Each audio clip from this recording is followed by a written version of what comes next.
అందరూ సిద్ధంగా ఉండండి. దాదాపు 15 ఏళ్ల తర్వాత భారతదేశంలో అతిపెద్ద జనాభా గణనను ప్రారంభించబడుతుంది. నిజానికి ఈ జనాభా లెక్కలు 2021లోనే జరగాలి, కానీ కరోనా వల్ల ఇప్పుడు జరుగుతున్నాయి. అంటే 2011 తర్వాత మళ్ళీ 2026లోనే మొదలవుతున్నాయి. ఈసారి విశేషం ఏంటంటే ఇది మొట్టమొదటి డిజిటల్ సెన్సస్. పేపర్ల గోల లేకుండా నేరుగా మొబైల్ యాప్ ద్వారా వివరాలు సేకరిస్తారు.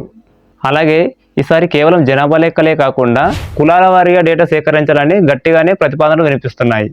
అసలు జనాభా లెక్కలు ఎందుకు అనుకుంటున్నారా? మన ఊరికి ఎన్ని స్కూళ్ళు కావాలి, మన ఊరికి ఎన్ని హాస్పిటల్స్ కావాలి, నియోజకవర్గాల పునర్విభజన ఎలా జరగాలి అనేది ఈ డేటా ఆధారంగానే చేస్తారు. సో అధికారులు మీ ఇంటికి వచ్చినప్పుడు సరైన వివరాలు అందించండి. దేశ అభివృద్ధిలో మీరు భాగస్వాములు అవ్వండి. కేవలం అధికారులు మాత్రమే మీ వివరాలు సేకరించడమే కాకుండా మీరు కూడా మీ సొంతంగా డేటాను ఫిల్ చేయొచ్చు. దీనికి సంబంధించిన వెబ్సైట్ గవర్నమెంట్ రిలీజ్ చేసింది. తెలంగాణ వాళ్ళు అయితే ఏప్రిల్ 26 నుండి మే 10 వరకు, ఆంధ్రప్రదేశ్ వాళ్ళు అయితే ఏప్రిల్ 16 నుండి ఏప్రిల్ 30 వరకు ఉంటుంది.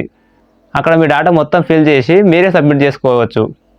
సబ్మిట్ చేసినాక చివరిగా మీకు ఒక నంబర్ ఉంటుంది. ఆ నంబర్ నుంచి మీరు సేవ్ చేసి పెట్టుకుంటే అధికారులు వచ్చినప్పుడు వాళ్ళకు మీరు ఆ నంబర్ చెప్తే వాళ్ళు మీ వివరాలన్నీ సరిచూసుకొని సబ్మిట్ చేసి వెళ్తారు.